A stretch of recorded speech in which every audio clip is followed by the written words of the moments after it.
masih punya anak-anak remaja. Anak-anak remaja itu mudah sekali terpengaruh oleh teman-temannya. Tahanan psikologis. Yang paling penting ibu-ibu attachment kita. Kalau dalam konsep psikologi itu attachment itu kelekatan kita dengan anak. Non fisik. Ya. Kelekatan itu terjalin sejak mereka lahir. Kalau anak-anak dari bayi itu sudah diasuh oleh orang lain, maka attachmentnya itu bukan dengan kita tapi dengan orang lain. Tapi kalau betul-betul kita yang ngurusin, yang masuk di tahun-tahun awal, insya Allah attachmentnya itu dengan kita. Attachment itu penting ibu-ibu. Ya, anak-anak itu tidak terlepas pasti mereka punya masalah, baik dengan temannya, teman dekat, dengan guru dan lain-lain. Kalau dia punya attachment yang baik dengan kita, setiap masalah pasti dia cerita dengan kita. Tapi kalau dia nggak punya attachment, anaknya cuek. Pulang ke rumah, masuk kamar, pergi lagi. Pulang ke rumah, masuk kamar. Nggak pernah berkomunikasi dengan kita, nggak pernah cerita apapun. Itu ciri-ciri artinya dia attachment dengan kita rendah. Ini ibu-ibu harus dekatin.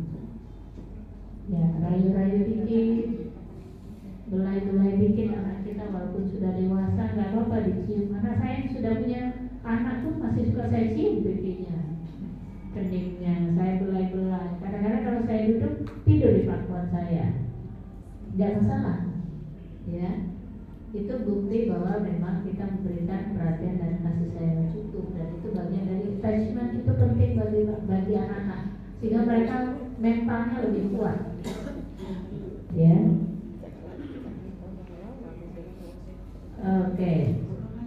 Konsep diri, ya, pembentukan konsep diri ini penting sekali. Orang tua harus dekat dengan anak, dan kepedulian suami terhadap istri juga kepedulian istri terhadap suami. Jangan hanya suami terhadap istri, ya, tapi juga istri terhadap suami. Gak mungkin orang memberi kalau kita tidak beri. Ibu-ibu, kuncinya beri dulu kalau kita minta, ya. Kalau kita butuh sesuatu, maka kita beri dulu, ya. Jangan kita minta dulu. Umpan dulu. Saya masih muda, hanya dua orang ini nggak ujung ini sama ujung sana tuh. Ya. Umpan seluang dapat gabus. Itu orang Raja. Karena urusannya ikan semua ya. Karena di Peranjat banyak ikan. Pindang. Ya. Jadi penting sekali ibu-ibu bagaimana kita punya kepedulian. Kadang-kadang ya, saya kadang heran misalnya lihat laki-laki punya jabatan rektor, tapi kok pakai baju perannya nggak rapi misalnya. Padahal keluar dari rumah. Apa istrinya nggak perhatikan misalnya, ya? Atau misalnya ada teman saya juga ini ngerjain traktor, itu pakai baju kemeja putih, jadi kaos dalamnya sampai di belakang kelihatan. Tuh lihat katanya traktor, masa apa istrinya nggak perhatikan bahwa kaos dalam suaminya ada yang sobek. Traktor loh, masa beli kaos dalam aja nggak kebeli gitu. Ada nih ya, ada yang nggak peduli dengan Iya. pakaian. Kaos kaki, kaos dalam, ya semuanya perhatikan. Iya, jadi nggak apa-apa suami kita kelihatan ganteng, ya, dilihat orang lain ganteng, nggak apa-apa, ya. Jangan takut kehilangan, yang penting dicukupkan perhatian dan kasih sayangnya. Iya. Justru ukuran keberhasilan istri itu kalau suaminya terlente, rapi, ya. Apalagi kalau nggak pernah marah di kantor, senyum-senyum terus, berarti cukup kasih sayang di rumah, gitu, ya. Cukup servis. Iya. Ibu-ibu senang juga ya kalau begitu, ya. Lanjut. Jangan dipancing. Jangan dipancing, ya. Nah, ini stres. Peristiwa stres. Nah, Stres ini kadang-kadang penting, Bu, ya. Stres ini penting dalam rangka mendorong kita untuk mempercepat pekerjaan kita. Tetapi kalau stresnya berlebihan, itu berbahaya, ya. Ya. Ternyata ini hasil penelitian yang dilakukan oleh, ini sumbernya dari The Social Readjustment Rating Scale oleh Holmes dan Ray pada tahun 67, udah lama ini ya. Di sini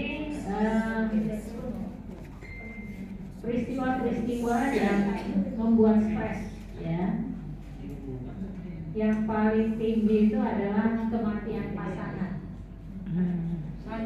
Ya. Dead of. Iya. Iya betul. Saya walaupun alhamdulillah suami saya meskipun pernah stroke 2017 itu nyaris juga. Ya ketika kena stroke itu kan jangankan berjalan berdiri, membuka mata saja nggak bisa, menggerakkan jari saja nggak bisa. Ya itu cobaannya luar biasa. Ya tapi saya terus berdoa dan mendampingi suami saya sehingga alhamdulillah sekarang sudah bisa ngajar, ngaji, bimbing. Cuma satu belum bisa nyetir karena memang ada matanya yang rusak sehingga penglihatannya terganggu. Nyetir. Perceraian itu lumayan tinggi juga, ya. Kemudian terpisah, ya. Marital. Terpisah dari pasangan kita atau terpisah dari keluarga kita cukup lama, ya. Apa namanya itu nih, Rian nih, long distance relation, LDR. Ini juga harus punya caranya. LDR itu gimana sih supaya kebutuhan suami terpenuhi, kebutuhan kita juga terpenuhi. Seringkali kan para lelaki itu menganggap perempuan itu hanya butuh uang. Itu salah besar. Kita yang paling kita butuhkan itu kan adalah perhatian dan kasih sayang. Uang diberikan sambil lempar atau kita dihianati meskipun cukup uang kan nggak bahagia juga kita. Ya. Tapi walaupun uangnya nggak cukup, tapi ketika kita dapatkan perhatian dan kasih sayang cukup, kita insya Allah bahagia. Biasanya di awal-awal perkawinan, kayak tadi anaknya baru nikah, anak baru satu itu hidup sangat berat biasanya. Ya, biasanya dalam keluarga tertentu, kalau bulan mudok itu senyum-senyum, harmonis, kelihatan bahagia. Tapi ketika bulan tua bulan tua ya, pertengahan bulan gaji habis. Ya.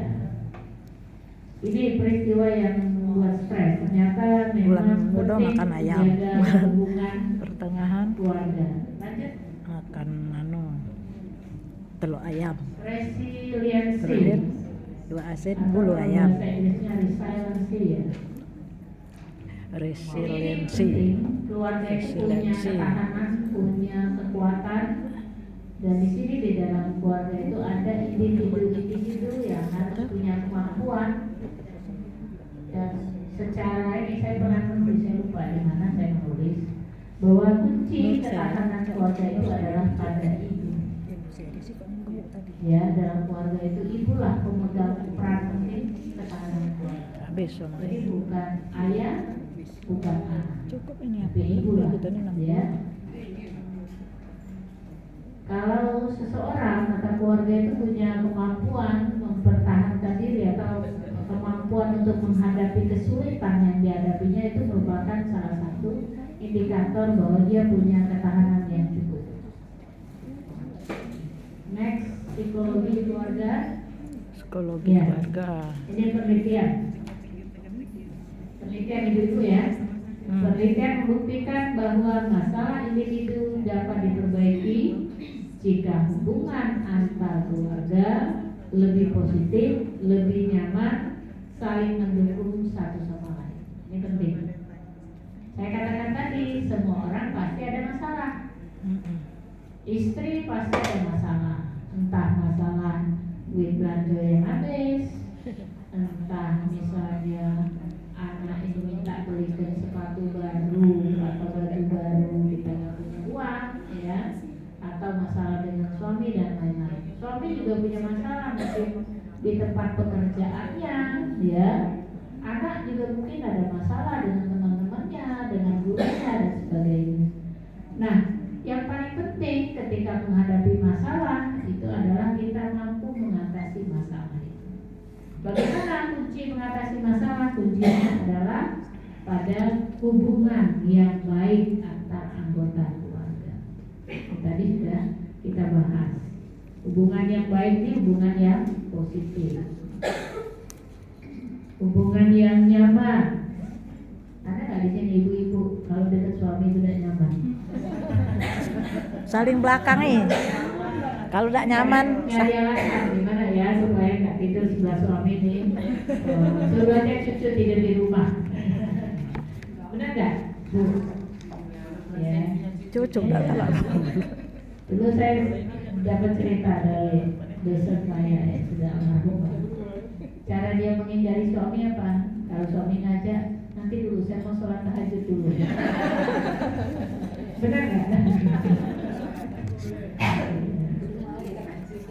Ya berarti kita nggak nyaman dengan suami, harusnya kan nyaman ya. Ya kalau mau nyari suami yang sempurna nggak ada lah Bu. Kita juga nggak sempurna loh, ya. Tapi syukurilah suami yang kita miliki dengan segala kelebihan dan kekurangannya. Kalau belum jadi suami, boleh kita lihat kekurangannya, jangan lihat kelebihan. Kalau sudah jadi suami, jangan lihat lagi kekurangan, lihat saja kelebihan. Itulah kunci kelanggengan rumah tangga. Iya, kelebihannya saja yang dilihat, jangan lihat kekurangan. Pasti banyak kekurangan, sama seperti kita juga banyak kekurangan. Tapi yang harus kita tonjolkan adalah kelebihannya. Seperti saya, suami saya nggak S3, nggak doktor, apalagi profesor, gajinya juga kecil. Kalau orang melihat nggak ada kelebihannya, tapi saya melihat suami saya banyak sekali kelebihannya. Nggak ada orang yang sayang dengan saya melebihi sayangnya suami saya kepada saya. Kalau saya pulang capek, saya nggak ngomong, dipijetin Bu. Suami saya pintar pijet, saya nggak pintar pijet. Alasan saya karena nggak mau pijet gitu ya. Kalau saya yang pijet Bu. Iya. Karena itu tukang pijet ya. Rodi ya tukang pijet. Kalau saya senang dipijet, tapi nggak bisa pijet Bu. Iya, tapi salah urat. Iya, boleh salah mijit boleh Bu. Gak apa-apa, salah mijit dengan suami sendiri ya. Jangan aja salah mijitnya dengan suami orang. Itu bahaya. Bahaya. Ya. Jadi hubungan yang positif, nyaman, saling mendukung satu sama lain. Apalagi anak-anak ya, kadang-kadang pilihan anak-anak itu kan yang menurut kita kan ini nggak pas lah kamu pilih ini. Tapi dia nggak Tapi itu. gimana caranya? Ketika anak saya mau milih kuliah program studi, milihnya apa? Teknik tambang. Nanti kenapa mau milih teknik tambang? Saya mau kerja di PT Freeport di Papua sana. Saya dalam hati, waduh anak sudah sedikit, mau jauh-jauh juga, jadi nggak kebayang saya kan.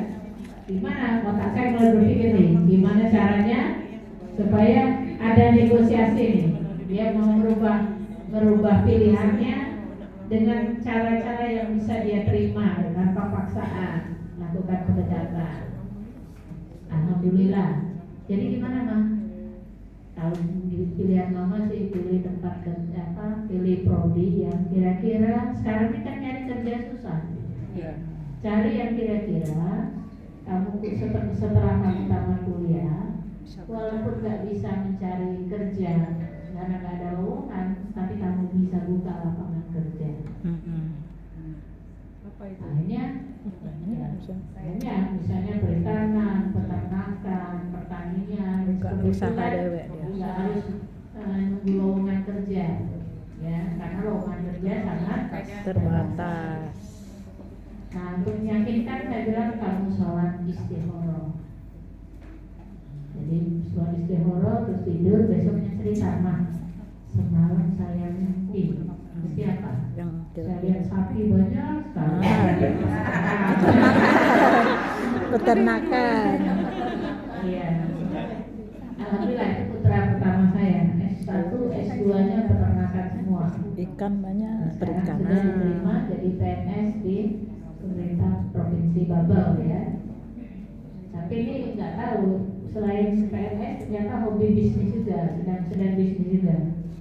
Mudah-mudahan bisnisnya lancar lah. Amin. Lanjut, Udah sekarang resiliensi keluarga. Ya ini pandangan salah satu tokoh ya, Walsh namanya, bahwa resiliensi keluarga ini dapat didefinisikan sebagai kemampuan keluarga sebagai sistem fungsional dalam menghadapi berbagai masalah ya, keterpurukan dan sebagainya. Di sini bisa kita lihat intinya adalah keluarga itu mampu dengan sistem fungsinya. Jadi fungsi keluarga itu kan ada fungsi tadi bagaimana mencari rasa aman dalam keluarga. Ya sangat berbahaya kalau anak itu merasa lebih aman di luar daripada dalam keluarga. Kenapa? Berarti dalam keluarga terancam, sering dimarah, sering dipukul, bahaya ya. Merasa nyaman dalam keluarga, merasa dapat kasih sayang dalam keluarga. Maka itulah namanya baiti jannati. Semua kenyamanan ada di dalam keluarga. Sehingga kalau kita pergi kemana-mana, kita rindu pulang, ya, karena memang keluarga itu, rumah itu kita anggap sebagai surga bagi kita. Anak saya yang besar itu kalau lebaran milih lebih banyak di rumah daripada di rumah mertuanya.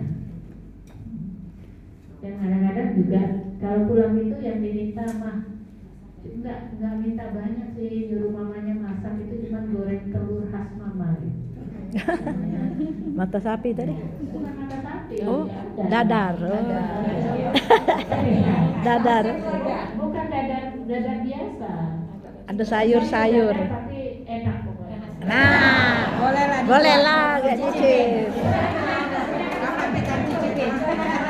Praktekkan. Jadi kalau anak-anak saya itu kalau ngumpul, gorengin telur khas mama. Jadi, saya coba kasih resep itu ke orang lain yang bukan mahasiswa dimasak di rumah, tapi nggak seenak itu.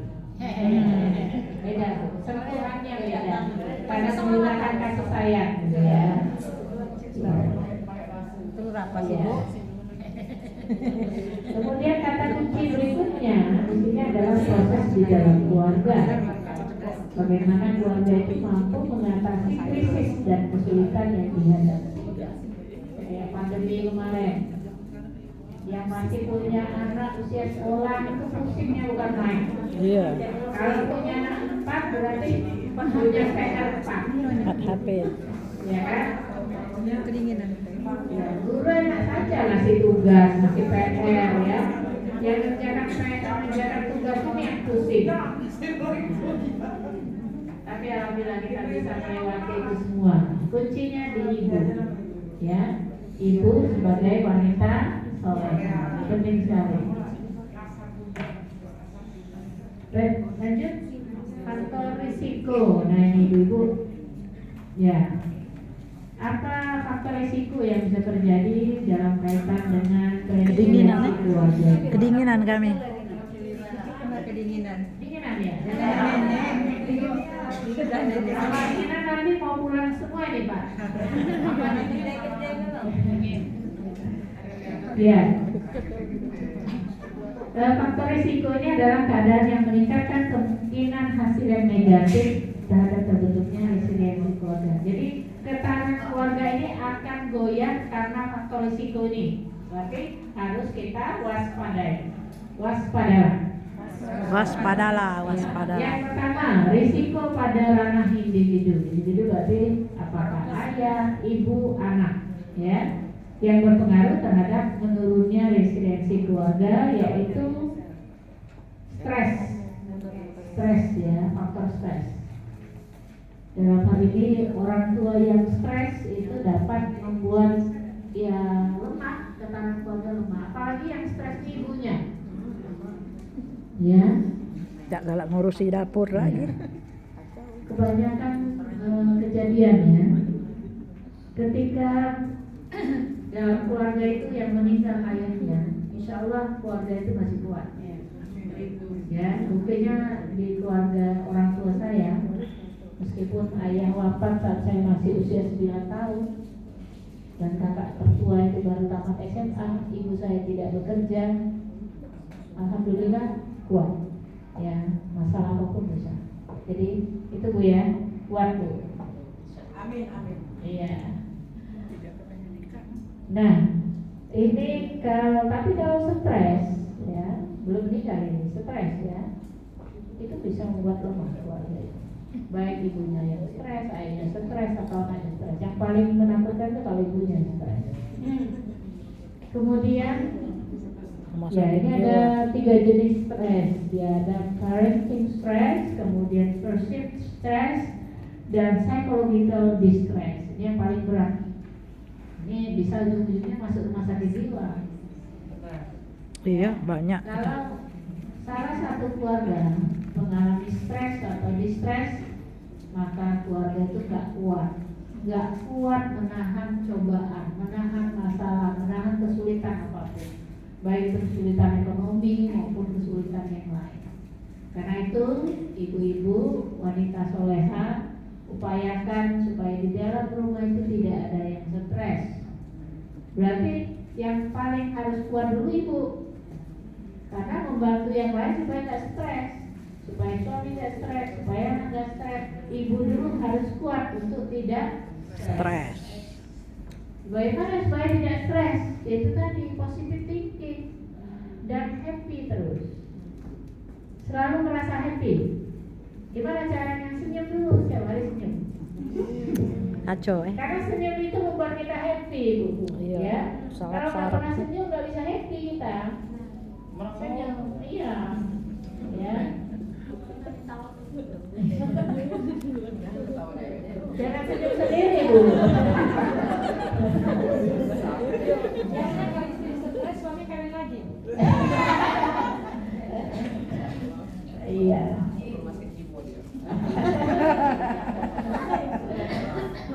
Iya. Ada baru-baru ini kasus, iya, suaminya sedang tidur dipotong ya, karena suaminya ternyata punya selingkuhan. Kan bahaya juga ya. Kemudian yang kedua, faktor risiko pada ranah keluarga dan lingkungan. Pendapatan yang rendah. Ya. Iya, pendapatan yang rendah itu bisa membuat keluarga itu goyah. Kemudian memiliki anak berkebutuhan khusus. Family poverty ini yang kemiskinan ya. Ya, punya anak kebutuhan khusus ibu-ibu, kita harus positive thinking bahwa anak itu adalah amanah dari Allah. Kita harus bersyukur diberikan anak dalam bentuk apapun meskipun punya keterbatasan, dan itu bagian dari ladang amal kita. Semakin kita baik mengurusi anak ini, maka insya Allah itu menjadi ladang pahala yang banyak sekali buat kita. Akan lebih besar pahala ibu-ibu yang mengurusi anak berkebutuhan khusus dibandingkan ibu-ibu yang tidak punya anak berkebutuhan khusus. Saya yakin itu, ya, karena cobaannya luar biasa. Iya, sabar. Kemudian orang tua dengan demensia, nih ibu-ibu yang punya mertua di rumah. Nah, Lapikun bahasa kita itu, ya, ya, lupa pulang, lupa dengan anaknya, nanti dikira anak itu suaminya, misalnya kan, atau menantu dikira suaminya, itu bahaya, ya. Kemudian keluarga militer, ya, maksudnya apa? Otoriter, ya. Nanti kalau keluarga militer nanti susah juga ini yang punya suami tentara ya, boleh saja. Punya suami tentara belum tentu otoriter di rumah, ya. Punya suami yang bukan tentara belum tentu tidak otoriter, ada juga ya otoriter. Nah ini dihindari. Bagaimana pola asuh yang harusnya kita ciptakan, pola asuh yang demokratis, bukan yang otoriter. Ada caranya ibu-ibu. Kita tuh pasti ibu-ibu, orang tua itu ingin ngasuh anak, ya. Tapi caranya bagaimana supaya anak itu mau diatur tanpa merasa terpaksa. Itu ada cara, saya kira nggak usah diajar, ibu-ibu paham semua lah. Ya. Kemudian faktor risiko ranah masyarakat, misalnya pandemi yang tadi saya singgung ya. Kemudian bencana alam itu membuat keluarga, kita lihat sekarang di Palestina ya, tapi ibu-ibu di sana hebat-hebat ya. Ketika anaknya meninggal mau memandikan sendiri, mengkafani sendiri, bahkan dia apa? Meskipun sambil nangis sedih ya, tetapi mentalnya kuat sekali. Luar biasa. Bayi-bayi banyak Kita nggak meninggal. kebayang baiknya. Ya. Kemudian faktor, kalau tadi faktor risiko, yang selanjutnya faktor protektif. Kalau faktor risiko itu harus dihindari. Kalau faktor protektif itu mengubah respon, ya. Jadi faktor yang memodifikasi atau mengubah respon terhadap kejadian buruk, jika keluarga dapat terhindar dari hasil yang negatif. Jadi di sini apa yang bisa kita lakukan, gitu ya. Faktor ini lebih, artinya kita bisa melakukan sesuatu loh. Jangan hanya berdiam diri menghadapi semua badai, semua masalah yang mungkin akan dihadapi keluarga kita. Yang pertama, faktor protektif ranah individu. Yang pertama adalah psychological resilience, ketahanan psikologis dari keluarga individu itu, terutama ibu. Jadi ibu itu harus kuat. Karena itu di sini harus positif terus, Bu. Jangan berpikir negatif, apalagi pada suami sendiri. Meskipun sudah banyak yang ngomong suaminya selingkuh segala macam, jangan percaya. Ya, karena kadang-kadang walaupun betul suaminya selingkuh, tapi kalau ibu tetap memberikan perhatian yang cukup, memberikan kasih sayang yang cukup, nanti sadar sendiri itu. Ya pasti. Saya sering kalau punya teman-teman laki-laki, kamu tuh ingat ya, saya bilang, sekarang udah jadi rektor hebat, banyak perempuan yang mau. Ingat gak dulu belum jadi siapa-siapa? Satu-satunya orang yang suka dengan kamu ketika belum jadi siapa-siapa ya istri kamu. Nanti kalau perempuan ini kamu setelah misalnya kamu nggak punya apa-apa lagi, bukan rektor lagi, pasti kamu ditinggal. Ya, jadi kita itu jauh-jauh lebih hebat, lebih kuat. Tinggal bagaimana kita tunjukkan ke suami itu, bukan tunjukkan kita kuat, kita hebat, bukan, tapi tunjukkan bahwa kita punya kelebihan, punya perhatian dan kasih sayang yang berlimpah, sehingga dia nggak bisa berpaling ke lain hati. Iya. Will. Saya tahu saja ibu, ini baru belum lama nih Pak PJ Gubernur kan ngasih materi di acara LP Ma'arif Jakarta. Saya dengan Pak PJ kan sama-sama pengurus LP Ma'arif DPR. Jadi disuruh ngomong di depan, saya selalu di-mention. Apa katanya? Bu Rektor, ingat ya pesan saya, nggak akan masuk surga kalau nggak mau dipoligami. Mancing ya. Saya senyum aja. Benar Pak Gub, saya bilang, Pak Gub berani, saya bilang gitu. Saya sudah dapat izin loh nambah istri, tapi belum takdir katanya. Belum takdir atau belum berani, saya bilang gitu. Ya suka guyonan sama Pak Gub. Alhamdulillah 2 kali sudah ke kampus kita, kampus B sudah, kampus A sudah. Agus Pato. Audiensi juga. Saya nggak maksa-maksa audiensi ya, yang lain ngantri dulu, dibuat jadwal jauh-jauh hari. Saya saat itu cek, saat itu diterima audiensi. Beliaunya orang yang baik sekali Pak PJ Gubernur ya. Dan alhamdulillah keluarga besar Nahdlatul Ulama. Iya. Salam Bu sama Pak PJ Gubernur tetangga saya. Oh, tetangga di mana? Di Lampung Bauga. Oh, Bauga. Oh, itu Bauga. Punya pesantren ya Pak PJ di sana. Iya. Ya, alhamdulillah muslimat kayaknya dapat barokah. PJ Gubernur. Kayaknya satu-satunya ormas yang dapat barokah ini. Dan disebut oleh Pak Gubernur. Ya. Iya, sering disebut. Nah, jadi soal poligami, saya kasih tahu aja ibu. Saya sudah tahu dalilnya itu bahwa kalau mau dipoligami jaminan masuk surga. juga. Saya begini Bu, waktu masih muda, saya bilang sama suami mau nikah lagi nggak? Belum ada niat katanya. Saya bilang kalau dikembalikan ke saya bilang jalan masuk surga itu kan bukan cuma satu itu. Banyak jalan masuk surga yang lain, ya kan? Mesti poligami. Tapi itu dulu Bu. Dulu saya berkata begitu, kalau sekarang enggak. Saya bilang Mas kalau mau nikah lagi silakan. Karena saya introspeksi diri saya sendiri. Saya sudah semakin tua, kadang-kadang ya banyak capek segala macam, mungkin tidak bisa memenuhi semua kebutuhan suami, sehingga saya bilang kalau menikah lagi silakan. Tapi suami saya belum punya, mungkin masih nyari-nyari. Nah, nak dicari tuh.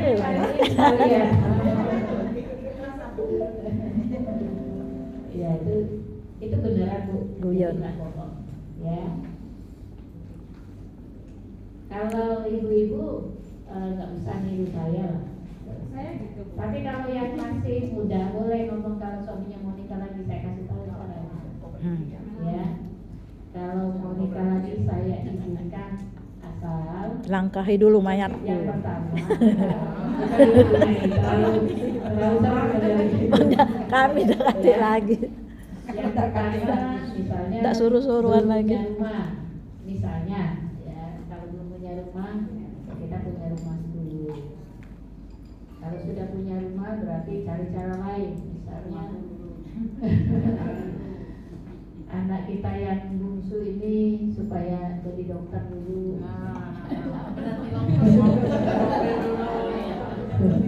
Kalau dia sudah jadi dokter, saya izinkan kamu nikah lagi. Nyata yang bungsu kan usianya baru berapa tahun. Waktu jadi dokter, suaminya udah berusia berapa tahun gitu. Pasti nggak pengen nambah lagi. Itu caranya. Itu saya dapat dari salah satu rektor di Malaysia. Dia nggak ikut waktu itu, nggak tahu dia. Syaratnya. Ya, ilmu juga itu untuk yang muda ya, Ria sama Lilis ya. Kemudian Bocoran syarat-syarat.